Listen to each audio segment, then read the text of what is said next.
위로하시리. 여호와는 내 우편에서 너의 영혼을 지키시리라. 낮에와 밤의 달이 너를 잊지 아니하며 언제나 너를 변치 않고 지키시리.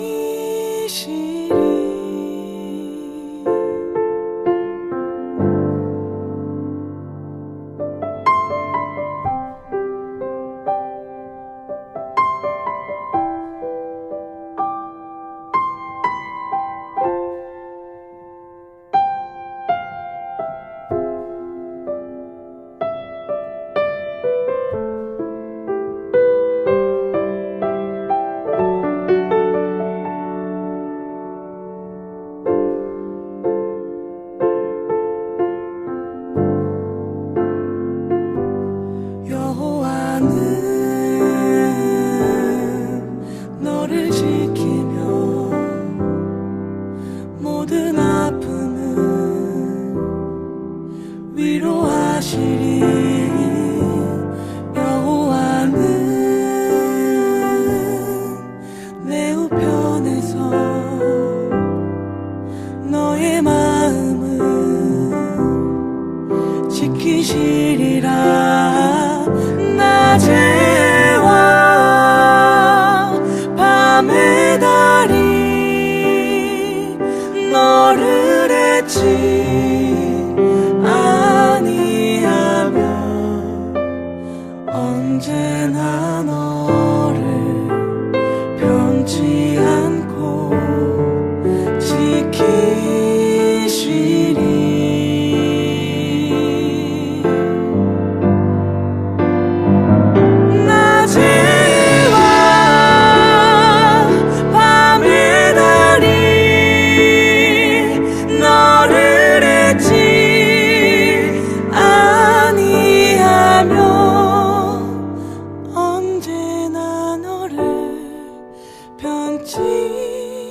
않고 지키시리라.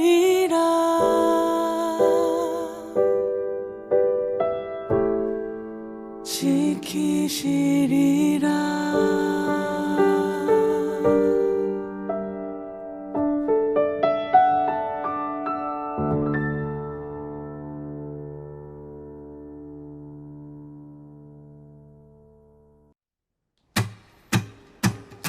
찬양 높이 계신 주께 우리 맘을 열어 높여 모든 영광 돌리세. 주 사랑하는 자 다 주께 나와 높이세. 주를 내 영원해.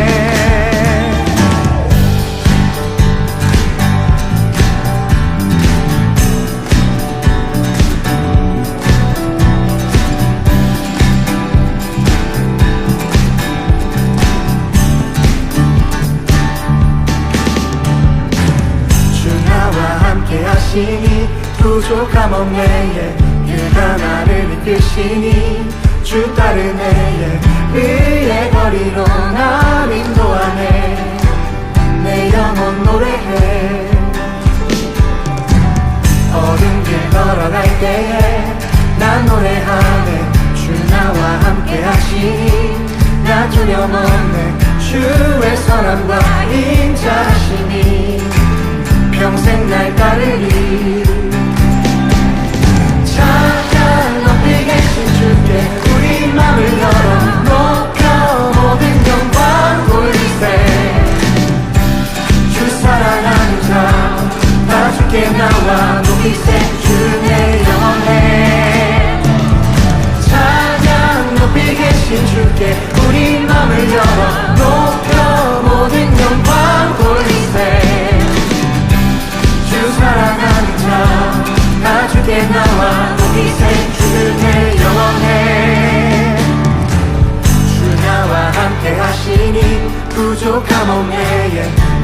나를 이끄시니 주가는 내의 의의 거리로 날 인도하네. 내 영혼 노래해. 어둠 길 걸어갈 때에 나 노래하네. 주 나와 함께 하시니 나 두려움 없네. 주의 선함과 인자하심이 평생 날 따르리. 찬양 높이 계신 주께 우리 맘을 열어 높여 모든 영광 돌리세. 주 사랑하는 자 다 주께 나와 높이세. 주는 내 영혼에. 찬양 높이 계신 주께 우리 맘을 열어 높여 모든 영광 돌리세. 주 사랑하는 자 다 주께 나와 높이세. 주는 내 영혼에. 찬양 높이 계신 주께 영광 우리 주 아버지. 주의 나라 주의 영광 영원 영원히. 찬양 높이 계신 주께 영광 우리 주 아버지. 주의 나라 주의 영광 영원 영원히. 찬양 높이 계신 주께 영광 우리 주 아버지. 주의 나라 주의 영광 영원 영원히. 찬양 높이 계신 주께 우리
사도신경하심으로 9월 27일 수련회 파송 예배를 시작하도록 하겠습니다. 나는 전능하신 아버지 하나님 천지의 창조주를 믿습니다. 나는 그의 유일하신 아들 우리 주 예수 그리스도를 믿습니다. 그는 성령으로 잉태되어 동정녀 마리에게서 나시고 본디오 빌라도에게 고난을 받아 십자가에 못 박혀 죽으시고 장사된 지 사흘 만에 죽은 자 가운데서 다시 살아나셨으며 하늘에 오르시어 전능하신 아버지 하나님 우편에 앉아 계시다가 거기로부터 살아있는 자와 죽은 자를 심판하러 오십니다. 나는 성령을 믿으며 거룩한 공교회와 성도의 교제와 죄를 용서받는 것과 몸의 부활과 영생을 믿습니다. 아멘. 오늘 말씀인 코로나 넘어서기고요. 성경 봉독은 이사야서 58장 10절부터 12절입니다. 이사야서 58장 10절부터 12절입니다. 제가 가진 성경으로 구약 1039페이지에 있습니다. 이사야서 58장 10절에서 12절 우리 친구들 성경책을 꼭 봐주시기 바라요. 우리 다 같이 읽도록 하겠습니다. 줄인 자에게 내 심정이 동하며 괴로워하는 자의 심정을 만족하게 하면 내 빛이 흑암 중에서 떠올라 내 어둠이 낮과 같이 될 것이며 여호와가 너를 항상 인도하여 메마른 곳에서도 내 영혼을 만족하게 하며 내 뼈를 견고하게 하리니 너는 물된 동산 같겠고 물이 끊어지지 아니하는 샘 같을 것이라. 내게서 날짜들이 오랜 황폐된 곳들을 다시 세울 것이며 너는 역대에 파괴된 기초를 쌓으리니 너는 일컬어 무너진 데를 보수하는 자라 할 것이며 길을 수축하여 거할 곳이 되게 하는 자라 하리라.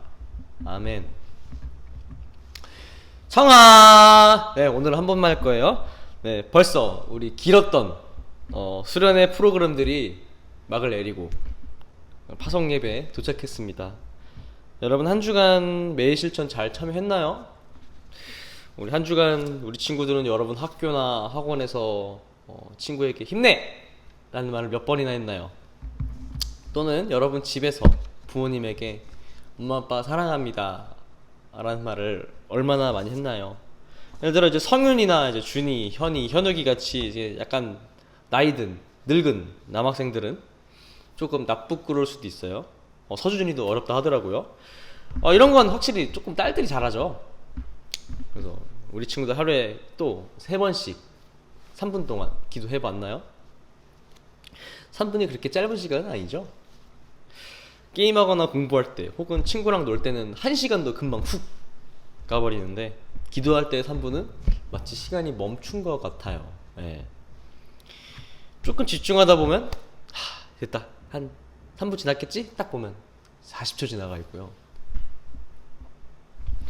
원래 그게 이제 침묵 기도의 무서움입니다, 사실. 그럼에도 불구하고 여러분들은 그렇게 기도를 열심히 했었나요? 네, 이번 캠페인은 사실 일부러 그렇게 크게 어렵지 않게 준비했어요. 우리 목요일날 우리 중간 점검 같이 했던 친구들한테는 전도사님이 먼저 얘기를 했었는데요. 전도사님이 이 캠페인이 여러분의 삶과 신앙의 도약은 절대 이 수련회를 하고서 끝나는 게 아니라고 생각을 해요.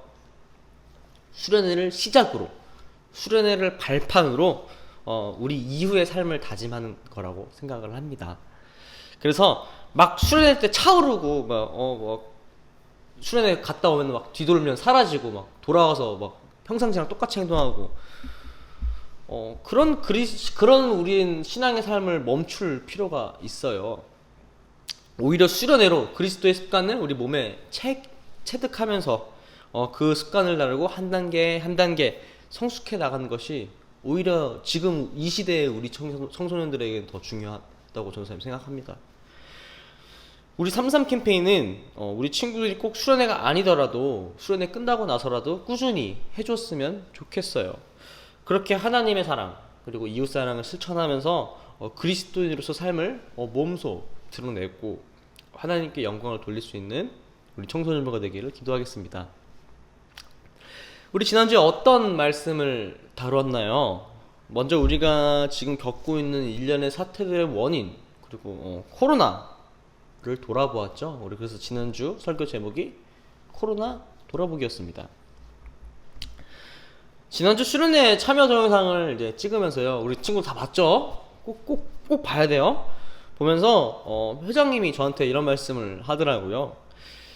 혼자서 많이 심심했다. 자기는 되게 외향적인 사람이라서 말할 사람들이 막 필요하고 같이 얘기할 사람이 필요했는데 그게 없어서 너무 힘들었다. 네. 근데 그 말을 듣고 전도사님도 확 공감이 되더라고요. 전 제가 되게 내향적인 줄 알았어요. 근데 언제부턴가 아닌 것 같다 생각을 했는데 알고 보니까 저도 굉장히 외향적인 사람이더라고요. 그래서 최근에 이제 전도사님 동기들이랑 후배들이랑 연락하는 빈도가 부쩍 막 늘어나는 걸 보면서 그래, 내가 맨날 이제 말을 못해서 힘들어하는구나 라는 것을 깨달았습니다. 온라인 수업이 아니었으면 뭐 학교에 가서 맨날 만나서 놀고 노니까 별로 그렇게 신경 안 썼는데 그러지 못하고 있으니까 오히려 더 찾게 되더라고요. 여러분들은 친구들을 많이 찾나요? 아무튼 그래서 우리는 코로나를 통해서 바뀐 우리의 삶을 돌아보면서 학교를 다시 생각하게 됐고요. 그리고 우리 학교를 다시 생각해보고 교회를 다시 생각해보게 되었죠. 우리 지난주 말씀을 우리 친구들이 아주 잘 들었다면 코로나 사태를 통해서 지금 한국교회가 안고 있는 여러가지 문제점들을 우리가 발견할 수 있었어요. 첫째는 우월의식이었죠. 선민의식.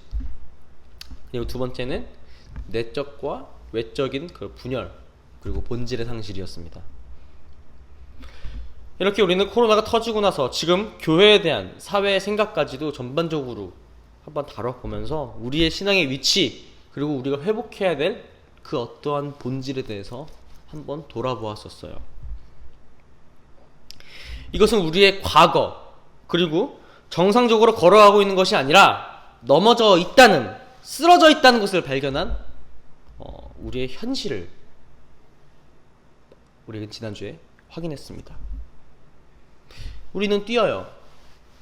근데 뛰다가 넘어졌어요. 넘어지면 끝인가요? 그쵸. 사실 물론 아파서 쉬고 싶을 때도 있겠죠. 너무 아파서 못 일어날 수도 있어요. 근데 그렇다고 계속 거기 앉아 있을 건가요?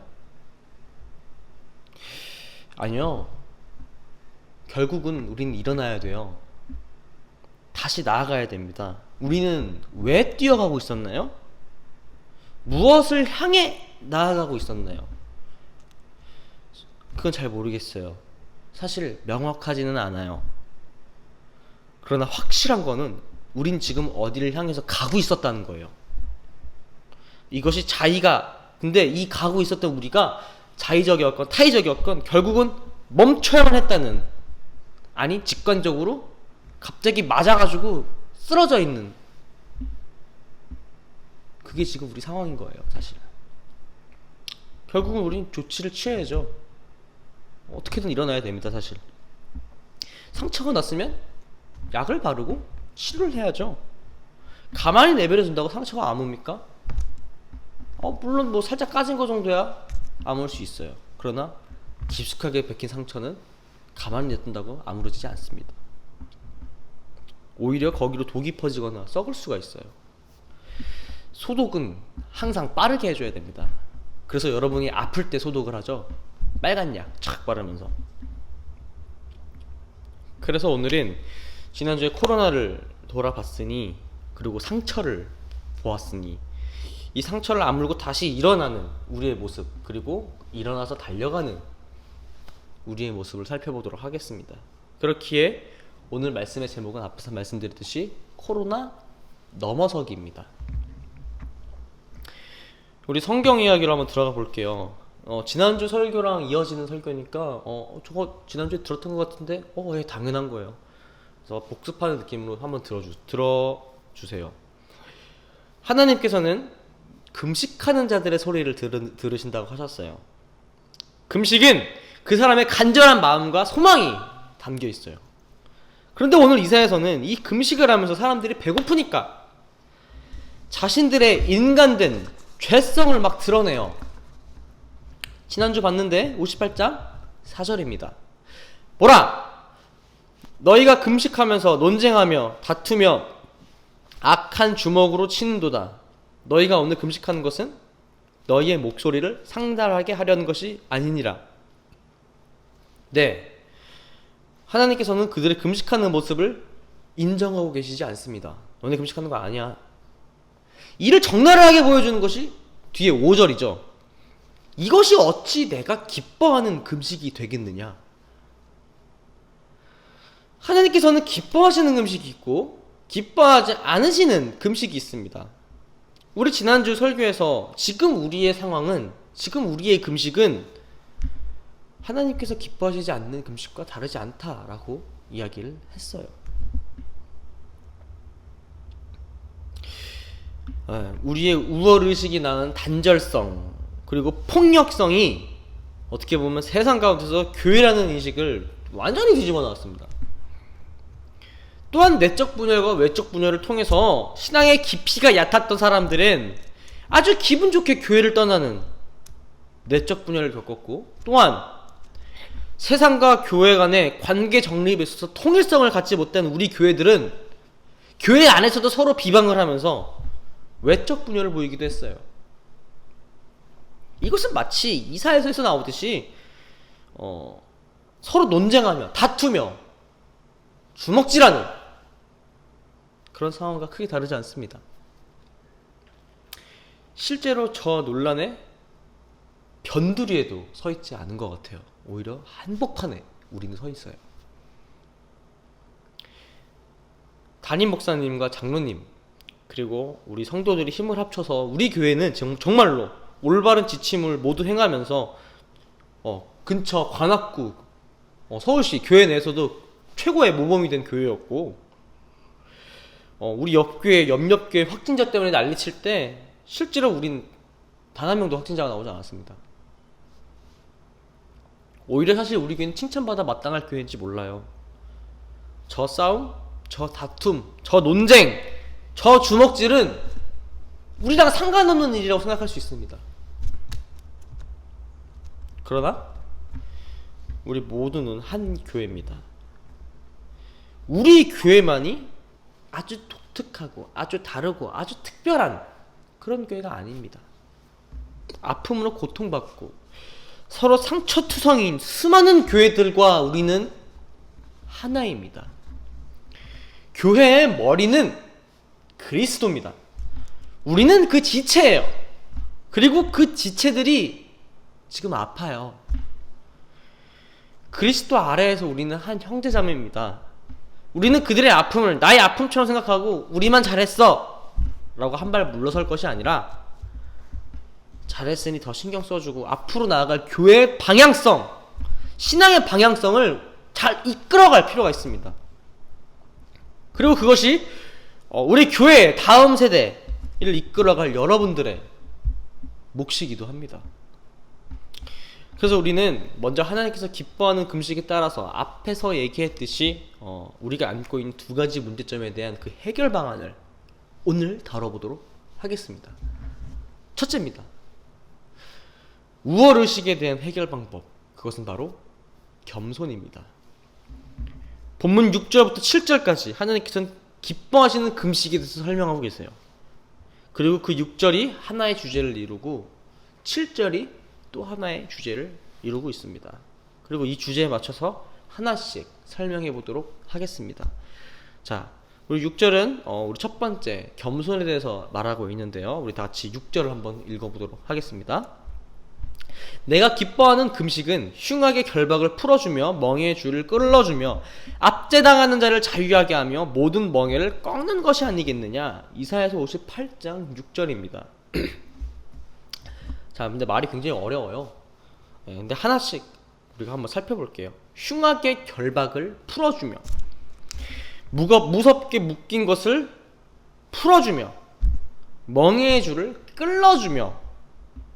이 말은 친구들이 멍에라는 것을 좀 알았으면 좋겠는데, 이 멍에는 그 소 위에 끌게 하는 그 멍에예요. 멍에. 일하게 하는 거. 그래서 멍에를 맨다는 것은 노예 혹은 죄짐, 그런 것들의 상징입니다. 그래서 멍에의 줄을 끌어주는 것은 그 멍에를 풀어준다는 거예요. 압제당한 자를 자유롭게 하는 것, 모든 멍에를 놓아주는 것, 꺾는 것, 마찬가지죠.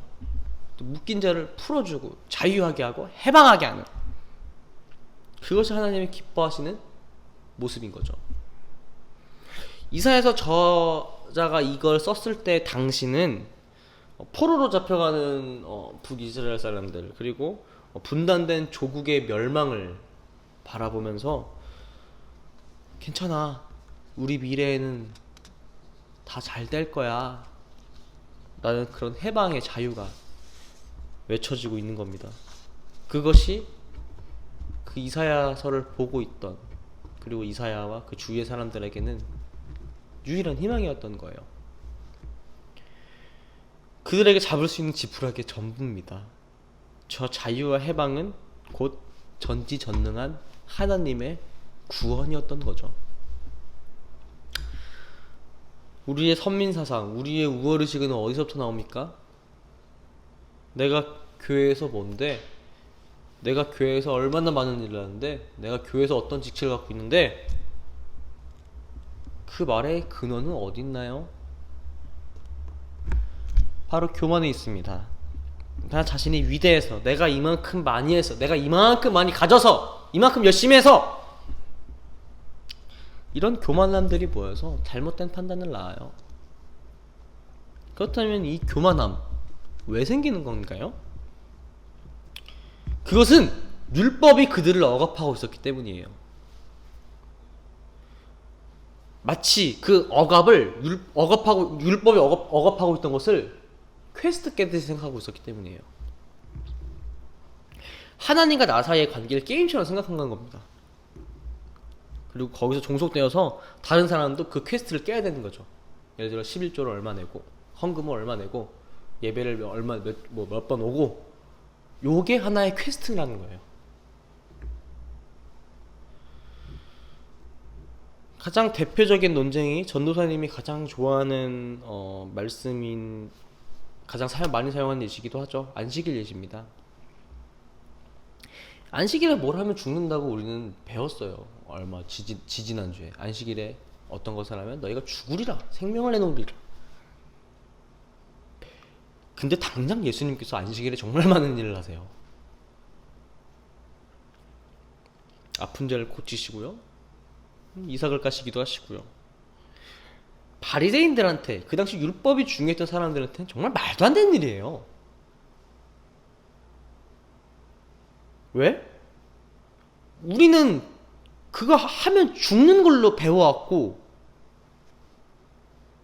그리고 나는 거기서 그 법 안에서만 살아왔기 때문에, 그리고 나는 충분히 그 법을 아주 잘 지켰기 때문에 그들은 엄청난 거기에 대한 자부심이 있었어요. 그래서 예수를 무시했던 거예요. 아, 쟤 율법은 알긴 아는 것 같은데 하나도 안 지키는, 거기서 교만이 나오는 거죠. 예수는 자신이 했던 것처럼, 바리새인들 자신들이 했던 것처럼 안식일에 안식일 하지 말라는 계명에도 불구하고 예수는 병자를 고쳤어요. 바리새인들은 예수를 좋아할 수가 없었죠. 왜? 자기랑 전혀 다른 사람이었으니까.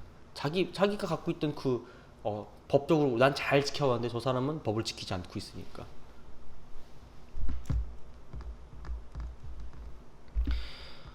그러나 예수님께서 궁극적으로 어떤 걸 말하라고 하셨나요? 우리는 율법으로부터 자유해야 합니다.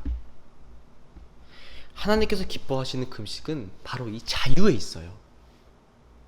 이 해방은 이사야서 내에서 굉장히 정치적이고 굉장히 사회적인 그런 해방을 의미하기도 하지만, 그것이 당장 여러분 개개인의 삶에 적용되었을 때 이 해방은 비단 가난한 사람들을 위한 해방만이 아니라 우리를 족쇄고 있었던 그러한 율법주의들로부터의 해방을 이야기하기도 합니다.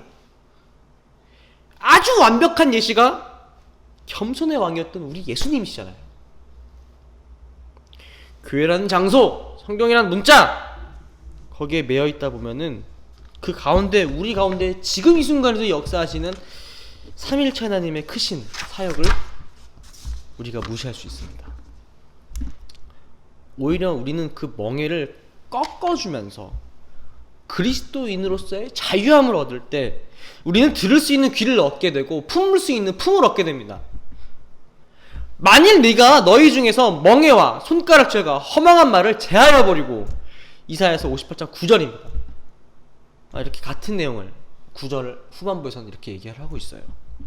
우리가 율법으로부터 자유하여 해방되고 예수의 이름으로 구원받을 때 우리는 다른 사람들을 정죄하지 않습니다. 우리가 그분을 따라서 겸손을 행할 때 우리는 그리스도인으로서 살게 됩니다. 이 겸손이 우리가 가질 첫 번째 자세입니다. 두 번째입니다. 분열과 본질의 상실 가운데서 우리가 가져야 할 자세는 바로 공의와 사랑입니다. 사실 엄밀하게 말하면요, 공의는 절대 우리가 가질 수 있는 어떠한 감정이 아니에요. 공의를 정할 수 있는 것, 공의를 정의할 수 있는 분은 하나님입니다. 이 공의에 대한 뉘앙스를 파악하면은 우리가 공의가 정확히 뭐다 라고는 알 수 없어도 그 의미를 가슴에 품고 살아갈 수는 있습니다. 또 줄인 자에게 내 양식을 나누어 주며 유린하는 빈민을 집에 들이는 헐벗은 자를 보면 입히며 내 고륙을 피하여 스스로 숨지 아니하는 것이 아니겠느냐. 이사야서 58장 7절입니다. 6절이 자유, 해방, 풀어줌, 그런 거에 관하여 있다고 생각하면은 7절은 굉장히 마음 따뜻해지는 내용들이 많아요. 줄인 자를 채워주고, 그러니까 배고픈 자, 목마른 자들을 채워주는 거죠. 그리고 유리하는 빈민을 집에 들인다는 것은 그 당시에 나그네들, 전사님이 나그네들은 노숙자로 번역하면 된다 그랬죠. 노숙자들을 집에서 재워준다는 거예요. 그리고 헐벗은 자를 보면 그렇게 입히는 행위는 정말 많은 의미를 담고 있는데요. 바로 옷을 입지 않은 자는 통상 노예나 노비입니다. 여러분 해리포터 보면은, 해리포터를 아나요 혹시? 근데 도비라고 집요정이 있는데 옷을 받으면 도비는 자유예요 라고 하고 자유를 얻는 그런 장면이 있잖아요.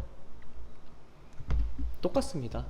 그들에게 옷을 준다는 그런 말은 그들을 노예나 노비로서 보고 있는 것이 아니라 너도 한 사람이야, 너도 하나님의 한 아들이야, 하나님의 자녀야 라고 인정해 주는 겁니다. 노예라고 안 춥나요? 노예라고 안 배고프나요? 노예라고 안 아프나요? 아니요. 그들도 사람이에요.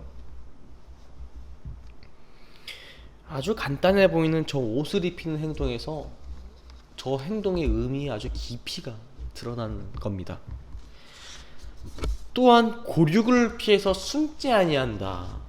이 말은 여러분 굉장히 어려울 수가 있어요. 그리고 히브리어, 우리 꼬불꼬불한 글자 히브리어 원어를 봐도 조금 몇 가지 해석이 가능한데요. 그래서 전도사님은 항상 여러분들에게 설명하기 전에 이제 원어 분석을 좀 하고 들어가요.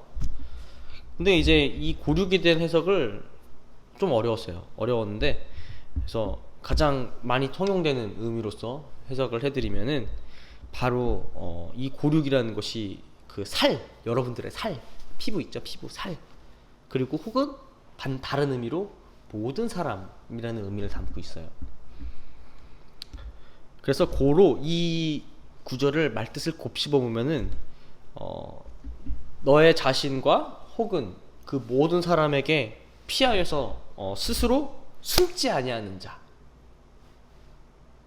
바로 그러니까 내가 행함에 있어서, 자신의 행위를 함에 있어서 양심에 따라서 눈치 보면서 행동하는 사람이 아니라는 거예요. 타인의 시선 때문에 하지 않는 자, 예를 들어 버스에서 내가 저 사람한테 저 어르신에게 길을 양보를 하면은 사람들이 나 쳐다보겠지? 이러면서 스스로 피하면서 도망가는 사람이 아니라 내가 저거 해야 돼 라고 하면서 자신있게 일어서는 사람, 타인의 눈치를 보지 않는 사람. 그래서 그 마음 가운데서 자신의 양심을 그대로 실천으로 옮기는 사람을 의미합니다. 그것이 바로 고륙을 피하여 숨지 아니하는 자예요. 네, 그렇습니다. 하나님께서는 고통을 당하는 자들의 서름을 들으세요. 고생하는 자의 아픔을 들으십니다. 신음하는 자의 작은 소리도 하나님께서는 놓치지 않으세요. 그리고 그들을 위해서 하나님께서는 지금도 일하십니다. 그들을 위하여 자신의 사랑이 이 땅 가운데 실현되기를 원하십니다. 그리고 지금 이 시기 우리는 그 사랑을 실천하기에 아주 적기입니다. 코로나로 인해서 누군가는 집을 잃었어요. 누군가는 부모를 잃었습니다. 누군가는 자식을 잃었어요. 비단 코로나만 지금 우리 세상을 그렇게 급격하게 휩쓰나요? 미국의 산불, 지금 여전히 미국 하늘은 붉습니다. 시위는 아직까지도 끊어지지 않고 있어요. 시위의 취지와 목적은 참 좋아요. 그러나 공격성을 주체하지 못해서 최근 여러가지 폭력 사태들도 번지기도 했습니다. 그리고 그 시위 때문에 자신의 생기를 잃어버린 상가들이 참 많아요. 유럽에서는 반코로나 사태가 벌어졌습니다. 마스크 쓰기를 반대하면서 정부의 음모론을 제기하는 사람들이 지금 꽤나 많은 수를 차지하고 있어요. 네, 막말로 세상은 미쳐 돌아가고 있습니다. 그렇게 미쳐 돌아가는 세상 가운데서 매일매일 우리의 삶을 포기할 수밖에 없는 사람들은 넘쳐나고 있습니다. 여러분들 솔직히 정말로 코로나로 고통받는 이들을 위해서 진지하게 기도해 본 적 있나요? 결국 기도하다가 자기 기도로 끝나지 않나요? 우리 마음 가운데서는 나랑 전혀 관련 없는 사람의 자리가 있나요? 나의 편안을 누리고 나서야 남의 편안을 추구하고 있진 않나요? 우리의 분열, 교회의 분열은 곧 갈라짐입니다. 내적 분열 역시 그 안에 정령 교회를 사랑하는 마음이 없기 때문에 나타날 수밖에 없는 현상이에요.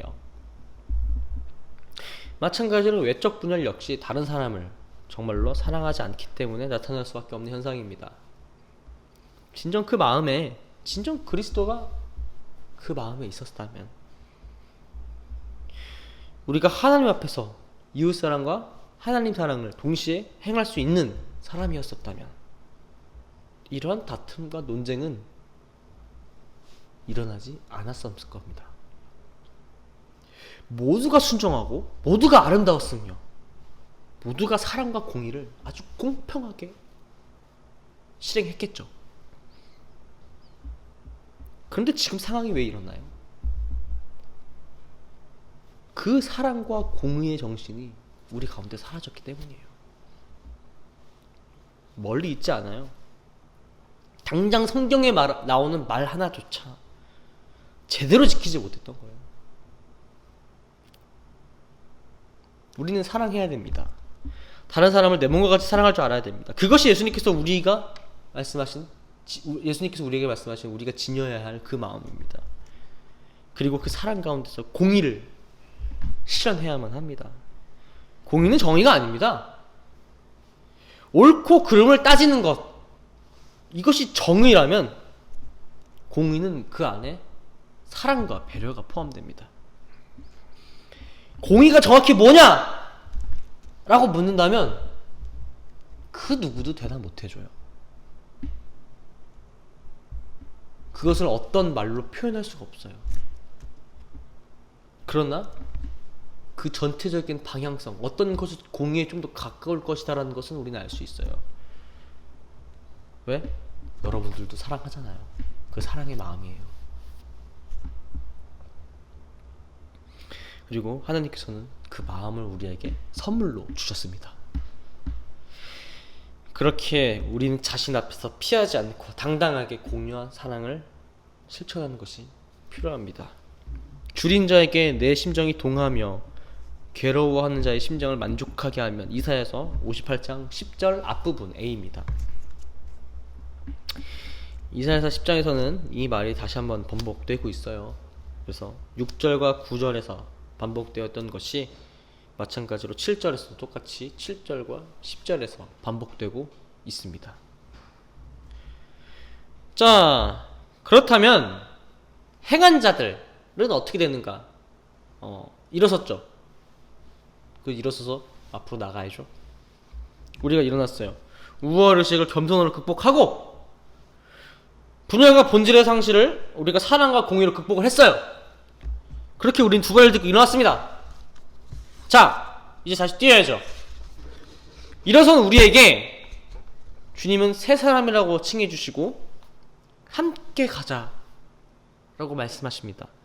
우리에게 영광과 회복을 약속하십니다. 그리고 우리를 새롭게 불러주시죠. 그것이 바로 10절 후반부와 11절에 나옵니다. 먼저 10절입니다. 내 빛이 흑암 중에서 떠올라 내 어둠이 낮과 같이 될 것이며, 이사야서 58장 10절 B입니다. 이 말씀은 우리가 그분의 창조 사역과 함께 할 것을 말하고 있습니다. 여러분, 창세기 1장 나오는 흑암과 빛, 어둠과 낮 혹시 기억하시나요? 하나님이 그 흑암 가운데서 빛을 창조하셨죠. 이사야서에서 나오는 이 말씀, 창세기 1절에 오마주입니다. 흑암, 호색, 빛, 오른, 그 두 단어가 똑같이 병렬로 써져 있어요. 창세기 1장 1절이랑. 그러니까 우리의 빛이 흑암 중에서 떠오른다는 그 말은 태초에 하나님께서 천지를 창조하실 때 가장 먼저 하신 일이 흑암 가운데서 빛이 나오게 하신 것인 듯, 우리도 하나님의 창조 사역에 함께 한다는 것을 의미합니다.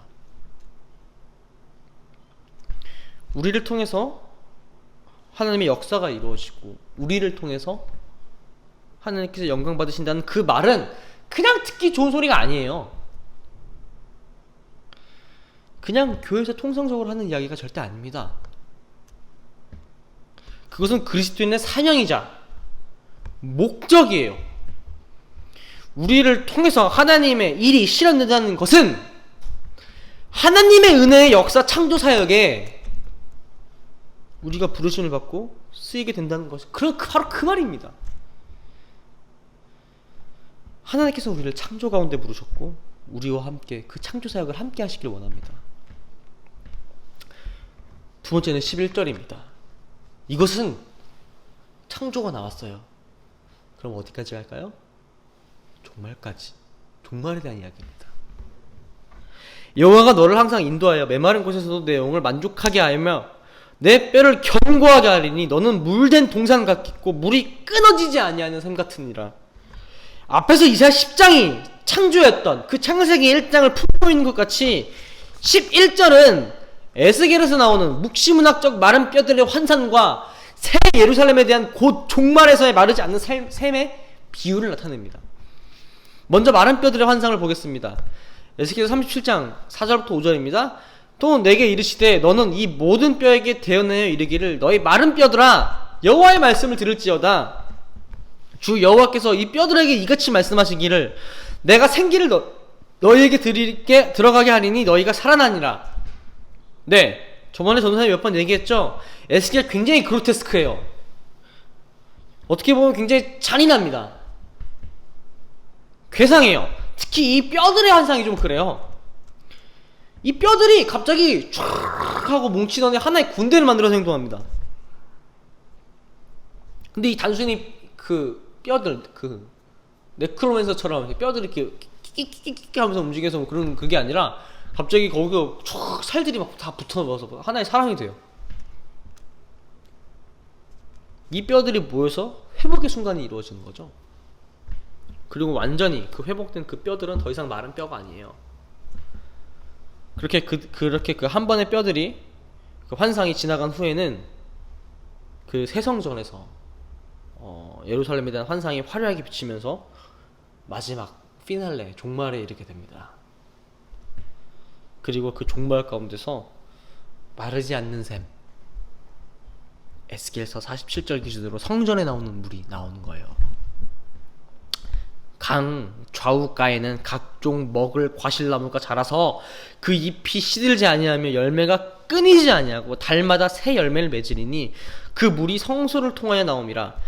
그 열매는 먹을 만하고 그 비싸게는 약재료가 되리라. 에스겔서 47장 12절입니다. 마르지 않는 샘에서 나오는 그 물, 성전에서 나오는 그 물은 바로 생명수입니다. 오늘 에스겔서 47장 다 읽진 않는데요, 이 에스겔서 47장에 요 내용이 다 나와 있습니다.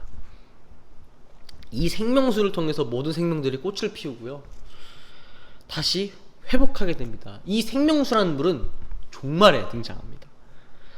이 마르지 않는 물, 이 비유는 단순히 구약에만 있는 게 아니에요. 신약에도 있어요. 바로 성경 가장 마지막에 나오는 계시록에 그 내용이 담겨 있습니다. 우리 계시록을 다 같이 보겠습니다. 22장 1절에서 2절입니다. 또 그가 수정같이 맑은 생명수의 강을 내게 보이리니 하나님과 및 어린 양의 보좌로부터 나와서 길 가운데로 흐르더라. 강 좌우에는 생명나무가 있어 12가지 열매를 맺되 달마다 그 열매를 맺고 그 나무 잎사귀들은 만국을 치료하기 위해 있더라. 아멘. 요한계시록 안에서도 이 물은 모두를 회복하는 생명수로서 등장합니다. 그리고 하나님께서는 오늘 11절 가운데서 여러분을 바로 그 샘, 그 생명수가 될 거라고 말하시죠.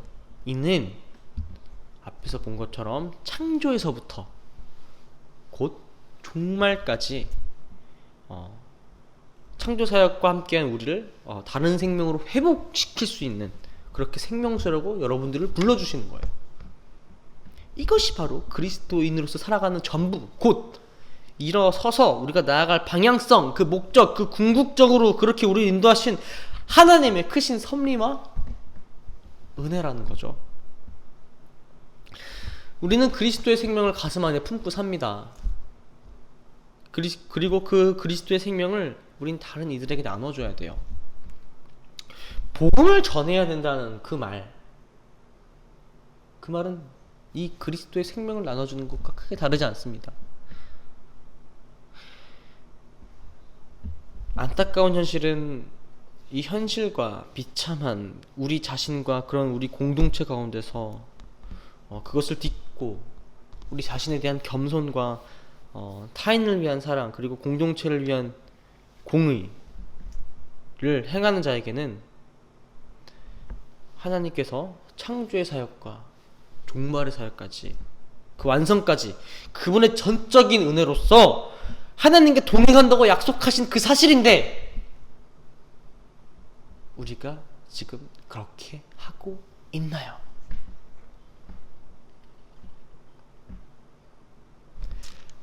말씀을 마무리하겠습니다. 내게서 날짜들이 오래 황폐된 곳들을 다시 세울 것이며 너는 역대에 파괴된 기초를 쌓으리니 너를 일컬어 무너진 데를 보수하는 자를 할 것이며 길을 수축하여 거할 곳이 되게 하는 자가 하리라. 58장 12절 오늘 마지막 말씀입니다.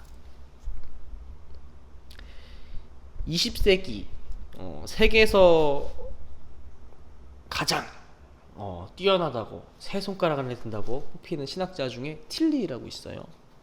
그 틸리는 그 1차 세계대전 이후에 작성한 그의 명설교 중 하나인 그 흔들리는 터전에서 그 황폐화된 조국을 등지고 고통스러워하는 성도들을 위해서 이렇게 말하고 있습니다. 오직 두 가지의 대안만이 우리에게 남아 있습니다. 하나는 절망입니다. 그것은 영원한 파괴에 대한 확신입니다. 그리고 다른 하나는 믿음입니다. 그것은 영원한 구원에 대한 확신입니다. 그렇습니다. 우리가 이 시국의 사태에 대한 방법은 두 가지밖에 없어요. 그냥 다 포기하고 엎어지는 방법이 있습니다. 그러나 그 방법 왠지 모르게 조금 마음에 들지 않죠? 왜죠? 그게 왜 나쁜 마음이 들죠? 그게 불편한가요? 바로 그 불편함이 여러분의 마음 가운데서 하나님께서 말씀하고 계시는 거예요. 그리고 그 마음속 외침 가운데서 여러분은 자기 스스로를 속이는 자가 되면 안 됩니다. 그렇게 고륙을 피하는 자가 되면 안 되는 거예요. 그럴 때 우리는 진정한 그리스도인이 되는 겁니다.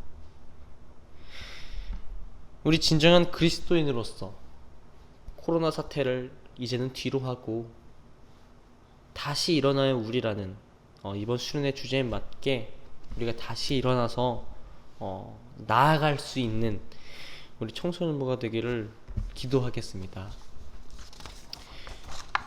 우리 다 같이 기도하겠습니다. 오늘 우리 수련의 마지막 기도답게 세 가지에 대해서 기도를 했으면 좋겠습니다.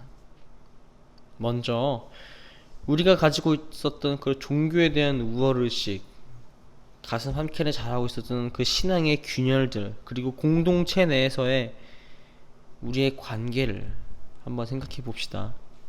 그리고 혹시라도 하나님께서 보시기에 그런 부끄러운 점이 있었다면 우리 고백했으면 좋겠습니다. 그렇게 우리 고백의 기도를 첫 번째로 올리겠습니다. 그리고 두 번째,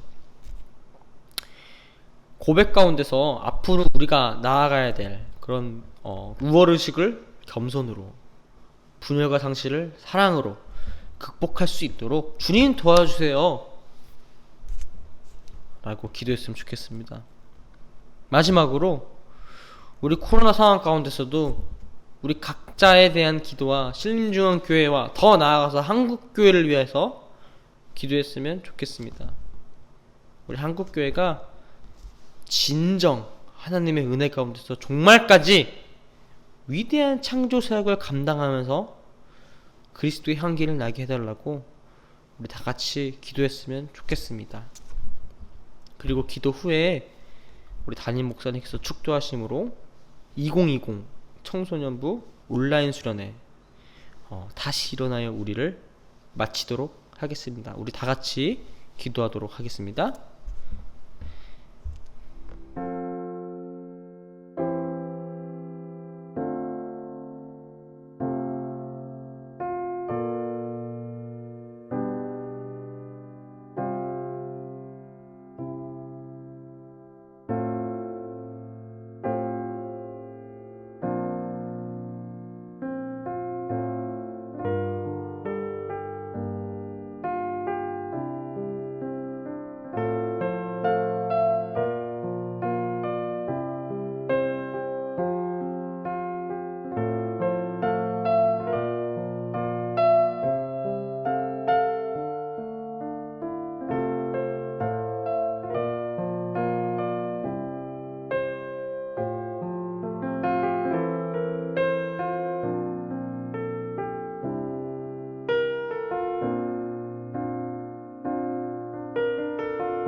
사랑과 은혜 하나님, 그리고 태초부터 지금까지, 그리고 세상의 끝까지 우리와 함께 하실 하나님 기도합니다. 의지합니다.